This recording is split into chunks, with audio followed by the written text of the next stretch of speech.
Driver's right, top of the hill. He's in close there.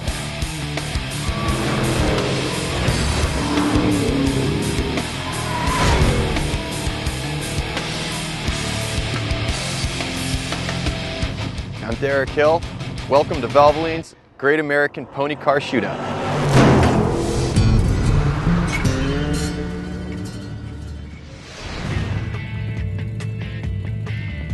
The Ford Mustang is one of the most popular muscle cars on the market today. When you think about performance, two names come to mind: Saleen and ROUSH. Each has a dedicated fan base, and we're here to find out which one's the best. The ROUSH 427R comes with a ROUSH charged 4.6-liter V8, 435 horsepower, high-performance exhaust, ROUSH suspension, upgraded brakes, custom ROUSH body kit, and a weight of 3,680 pounds. The list price, $50,885. Just so you know, this is a fair fight. Each of these cars were pulled off the showroom floor at Grand Prairie Ford in Texas. The Saleen S281 has a 4.6-liter supercharged V8, 465 horsepower, upgraded exhaust, Saleen suspension system, Pirelli P0s, 4 piston brakes, a custom body, and a weight of 3,356 pounds. The list price, $60,462. It's time to let these two ponies out of the corral and see which one's a thoroughbred and which one goes to the glue factory.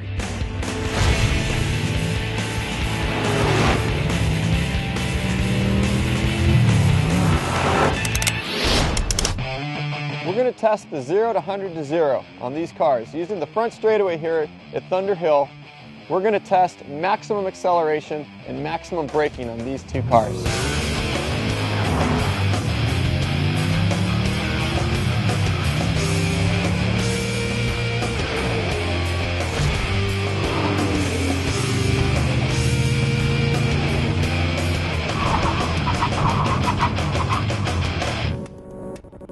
We finished the 0 to 100 to 0 test.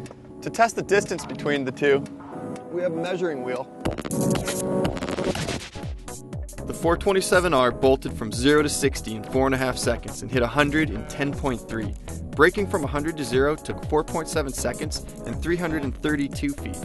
The Saleen powered from 0 to 60 in 4.65 seconds, over 1/10 of a second slower than the 427R, and hit 100 miles per hour over 1 second slower than the ROUSH. Braking from 100 to 0 took 4.75 seconds and 346 feet. The Saleen was slightly outbraked by the 427R. Clearly in this challenge, the ROUSH comes out ahead. We've set up a slalom course to compare the G-forces and to see how quickly each of these can get through it.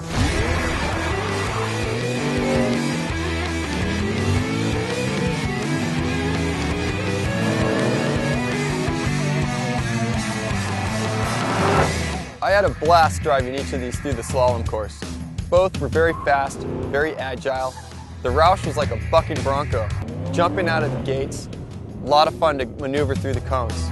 The Saleen was a bit more steady, perhaps because of the wider tires and firmer suspension package, that it just got through a little bit quicker.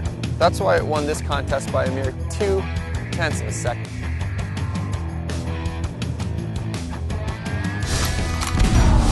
It's time to take the Saleen out on the track and see what it can really do. We've got the TrackMate data logger, which is going to give us all kinds of information, such as cornering G-forces, braking, acceleration, all the data we need to give it a real comparison against the other car.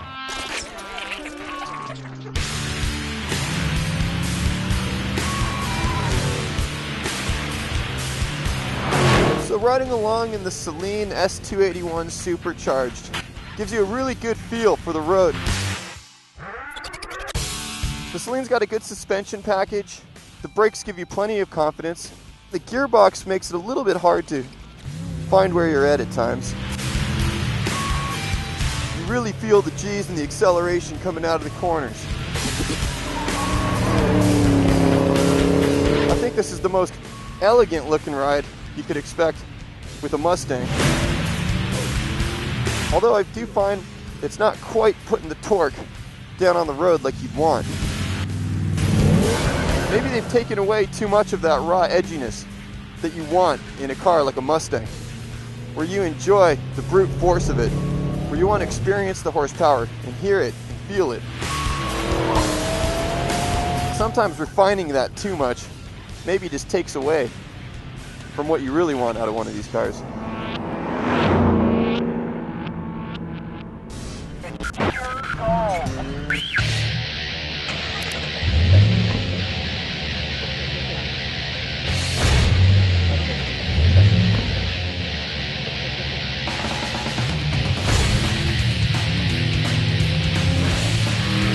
Well, now we're out in the ROUSH 427R.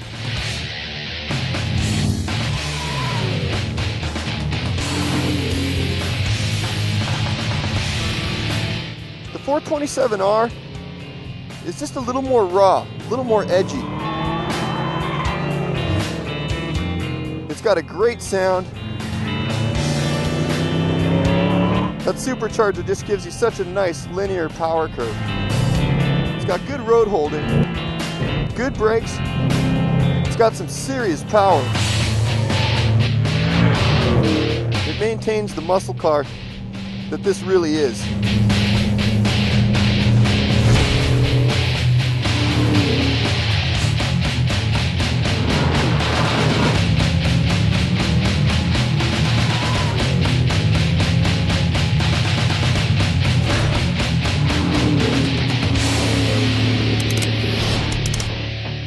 Looking at the track results, the ROUSH has a faster lap time, higher average track speed, and higher lateral G-forces. Let's take a look at the data and see how they compare.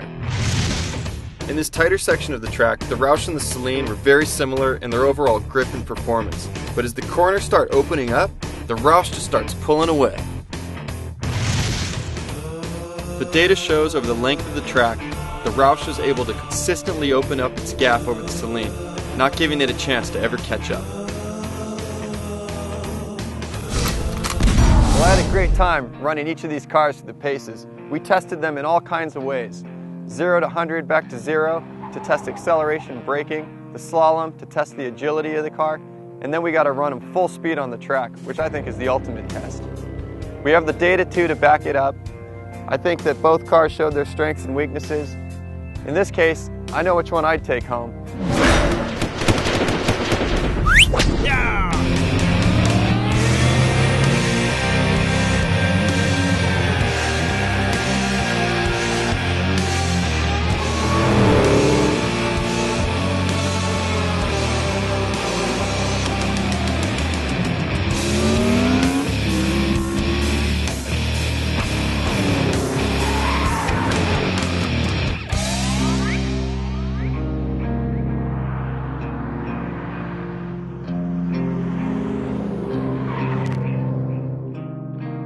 I crave cinematic perfection.